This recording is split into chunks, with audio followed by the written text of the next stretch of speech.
Today I will go for the next part of the solution. Last class I told about the boiling point.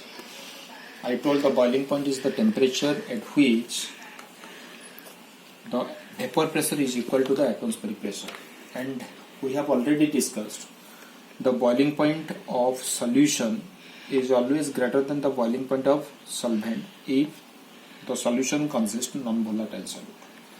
Then what is the elevation in boiling point? We are telling the elevation in boiling point is the delta Tb, that is equal to Ts minus T0. And last class already I told this delta Tb is directly proportional to molality of the solution, because on increasing the number of moles of solute in solution, the boiling point of solution increases, so it is directly proportional to molality. So if I want to remove this proportional, then I can use delta Tb is equal to Kb into molality. Let I have written m dash stands for molality, and here the I value is 1, that indicates this solution is for the non-electrolytic solution. Now if it is a for example sugar solution, glucose solution, starch solution, for those the I value is 1, then I can put this equation for the delta Tb. But if the solution is electrolytic solution, then I can write what is delta Tb. Delta Tb is your I into Kb into m dash. So what is the unit of Kb? Kb unit is delta Tb by this is m dash. So that is your, I can write that is unit is Kelvin by moles per kg. So you can write that is Kelvin into kg per mole. So this is the unit of Kb. And Kb is called ebullioscopic constant, or it is also called as molar elevation constant. So now I will go for how this delta Tb is related to the I. So as we know from this equation, it has delta Tb is directly proportional to I. So that implies I can write this is Ts minus T0 is directly proportional to I. And we know at a particular atmospheric pressure, the solvent boiling point is constant, but the solution boiling point can changes with change in amount of solute. So this I can be related to the Ts. So I can say the Ts is directly proportional to I. Means if we are taking different types of solution by using a particular solvent, then I can find out whose boiling point is more. For example, let's say you are taking 1 molar NaCl solution and you are taking 1 molar sodium carbonate solution. From this concept I can find out whose boiling point is more, 1 molar NaCl solution or 1 molar sodium carbonate solution. If I want to take 1 molar sodium chloride solution and 1 molar sodium carbonate solution, by assuming that it is 100% ionizable, then what will be the NaCl on ionization? Gives Na plus plus Cl minus. If it is 100% ionized, then what will be the I value for it? That is the number of ions you will get after the ionization. Then its I value will be 2. And if you take Na2CO3, if it is 100% ionized, you will get 2 Na plus plus CO3 2 minus. And if it is 100% ionized, what will be the I value for it? That is the 2 plus 1, that is 3. So I can say here the I value is more than there. Then we can say the boiling point of Na2CO3 of 1 molar solution is greater than the boiling point of NaCl of 1 molar solution. So this is the, from this concept we can find out whose boiling point is more. Now, what is the graph for the boiling point? If I want to go for the graph for the boiling point, here let's say this is the temperature curve, this is the vapor pressure curve, and this is the atmospheric pressure. So we know the temperature at which vapor pressure is equal to atmospheric pressure is called as the boiling point. So this is the curve for the solvent and this is the curve for the solution. So this is the solvent curve and this is the solution curve. So this is the point at which vapor pressure touches to atmospheric pressure. So this is the boiling point of solvent, and this is the point at which vapor pressure touches to atmospheric pressure. So this is the boiling point of solution. So we can get Ts is greater than T0. So this is about elevation in boiling point. So next we'll go for the depression in freezing point. So what is the meaning of depression in freezing point? As we are telling depression in freezing point, that indicates that here the freezing point decreases. If I want to take T0 is the freezing point of solvent and Ts is the freezing point of solution. Then when we want to prepare a solution from the solvent, its freezing point decreases. Why its freezing point decreases? Because in solution the compressibility is less in comparison to solvent. So solvent can freezes more easily in comparison to solution if the solute is a non-volatile solute. So if solvent freezes at X Kelvin, then solution require more less temperature to freeze. So solution will be freezes at less than X Kelvin. So I can say when we want to convert solvent to solution, its freezing point decreases. As the freezing point decreases, and for that reason it is called depression freezing point. So what is the depression freezing point? Depression freezing point can be written as delta TF. So this delta TF is equal to T naught minus Ts. T naught minus Ts. Now we'll just find out why this is called colligative properties. As you know, colligative properties depend upon the amount of solute, not its nature. So let's say you are taking here water as a solvent under an atmospheric pressure of 1 atm. So it freezes, let's say 0 degrees Celsius. So this is the freezing point of water. I want to prepare two solutions. One is sugar solution by taking 1 mole sugar, and another is sugar solution by taking 2 mole sugar.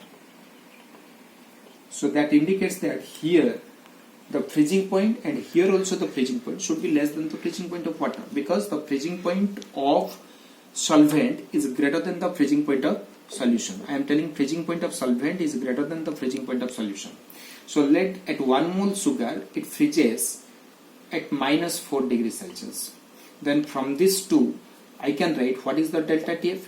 Delta TF is your T naught minus Ts. So that is your 0 minus of minus 4 degrees Celsius. So that is your 4 degrees Celsius, or it can be also 4 Kelvin, because already I told in the last class the degree Celsius temperature difference is same equal to Kelvin temperature difference, because this is the difference. Now if I want to go for the 2 mole sugar solution, let's say its freezing point is minus 6 degrees Celsius, because here the number of moles of solute is more, so compressibility will be less. So for that reason it freezes at very low temperature. So from this water as a solvent and solution, what will be delta water as a solvent, and by taking sugar as a solution, what will be delta TF dash? Delta TF dash will be again T naught 0 minus Ts is minus 6. So that is equal to 6 degrees Celsius, or this temperature difference is also 6 Kelvin. So we can get that here the delta TF increases by increasing the amount of solute. In the 1 mole sugar, delta TF we are getting 4 Kelvin. In the 2 mole sugar, delta TF we are getting the 6 Kelvin. So that indicates on increasing the temperature, and increasing the number of moles of solute, our delta TF is increases. And we know if the number of moles of solute increases, then molality increases. And for that reason, I can say this delta TF is also directly proportional to molality. So here, so it is a colligative properties. So here I can write delta TF is directly proportional to molality, as like we are telling for the elevation in boiling point. So if I want to remove this proportional, I can write delta TF is equal to Kf into m gas. And what is Kf? This Kf is called cryoscopic constant. Cryoscopic constant, or it is also called as molal depression constant. So this is also called as molal depression constant, and the value of Kf is R T naught square by 1000 LF, and that is also equal to, you can write M R T naught square by 1000 delta H evaporation. What is R? This is a solution constant. T naught here is the freezing point of solvent, LF is the latent heat of fusion, M is the molecular mass of solvent, and delta HB is the change in enthalpy of evaporation. So here this depression freezing point equation I have written for the non-electrolytic solution. So here I is 1. And similarly, if I want to take an electrolytic solution, then what will be delta TF? For electrolytic solution, I can write delta TF is equal to I into Kf into molality. So here this delta TF is directly proportional to I. So this delta TF is directly proportional to I. So that implies I can write here, this is T naught minus Ts is directly proportional to I. So here T naught is constant, that is the freezing point of the solvent. So that implies I can write Ts is related to the I, as the Ts with a negative sign, that implies with increase of Ts I should be with increase of I, Ts should be less. So that implies I can say here Ts is inversely proportional to I. Means if a substance having the more I value, then its freezing point will be less. If the substance having the less I value, then its freezing point will be more. For example, let's say I will take the same example as I have taken for the boiling point. 1 molar sodium chloride and 1 molar sodium carbonate I have taken. I want to find out whose freezing point is more and whose freezing point is less. Already I have calculated for the 1 molar NaCl, if it is 100% ionized, its I value is 2. If it is 100% ionized, its I value is 3. We know I is related to the Ts. This Ts is the freezing point of solution.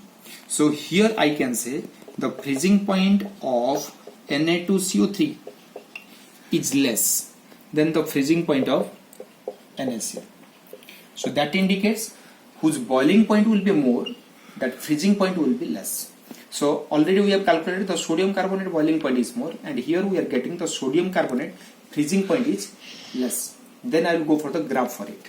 So what is the graph for the depression freezing point? Let's say here I am taking, this is the temperature axis and this is the vapor pressure axis.